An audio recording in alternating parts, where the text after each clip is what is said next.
আসসালামু আলাইকুম, সবাই কেমন আছেন? আজকে আমি আপনাদের সাথে শেয়ার করব পুষ্টিগুণে ভরপুর অনেক মজার একটা ভর্তা। আশা করছি সবার ভালো লাগবে এই ভর্তাটা। এখন আমি চলে যাচ্ছি মূল রেসিপিতে। প্রথমে আমি একটা ডিম কেটে 2 ভাগ করে নিলাম। তারপর এখানে আমি নিয়ে নিলাম একটা বড় সাইজের আলু পিচ করে। এখন ডিমে এবং আলুতে আমি দিয়ে নিচ্ছি একটু হলুদের গুঁড়া, লবণ, এগুলো ভালো করে আমি মিশিয়ে নিচ্ছি। এবার তেলে আমি শুকনা মরিচ এবং রসুন ভেজে নিচ্ছি।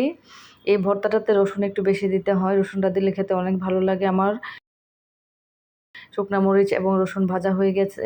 এখন আমি ডিমটা ভেজে নিচ্ছি। আমার ডিমও ভাজা হয়ে গেছে। এখন আমি আলুগুলো ভাজার জন্য ফ্রাই প্যানে দিয়ে দিলাম।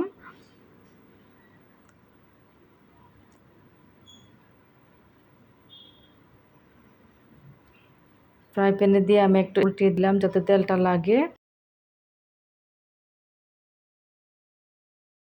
এখন আমি একটু সময় জন্য ঢাকনা দিয়ে দিয়েছি যেন আলুটা সিদ্ধ হয়ে যায় খুব তাড়াতাড়ি। ঢাকনাটা উঠিয়ে আমি আবারও আলুগুলো উল্টায় দিচ্ছি।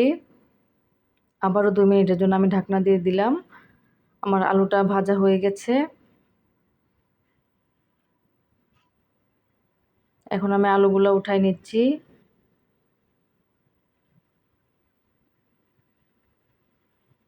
এবার আমি ভর্তা বানানোর জন্য পেঁয়াজ কেটে নিচ্ছি।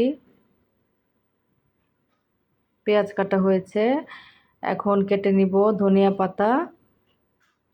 ভর্তায় ধনিয়া পাতাটা দিলে অনেক ভালো লাগে। ধনিয়া পাতার ফ্লেভারটা এত ভালো লাগে। ভর্তায় চেষ্টা করি আমি সবসময় ধনিয়া পাতা দেওয়ার জন্য। শীত আসলে আসলে মনে হয় যে ভর্তা খাওয়ার সিজন চলে এসেছে। আমার ধনিয়া পাতা কাটা হয়ে গেছে। এখন আমি একটা প্লেটে সবগুলো আইটেম নিয়ে নিলাম। আলু, ডিম, শুকনা মরিচ, রসুন, পেঁয়াজ, ধনেপাতা। এখন আমি ভর্তাটা মাখায় নিব। আমি ভর্তা মাখানোর জন্য সবগুলো আইটেম বাটিতে নিয়ে নিচ্ছি। তারপর দিয়ে দিলাম লবণ পরিমাণ মতো। এখন দিয়ে দিচ্ছি সরিষার তেল। সরিষার তেলটা কোনো ভর্তায় দিলে ভর্তা খেতে অনেক ভালো লাগে।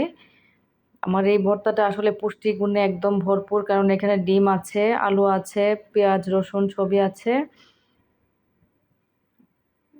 আমি ভর্তাগুলো ভালো করে মাখিয়ে নিচ্ছি।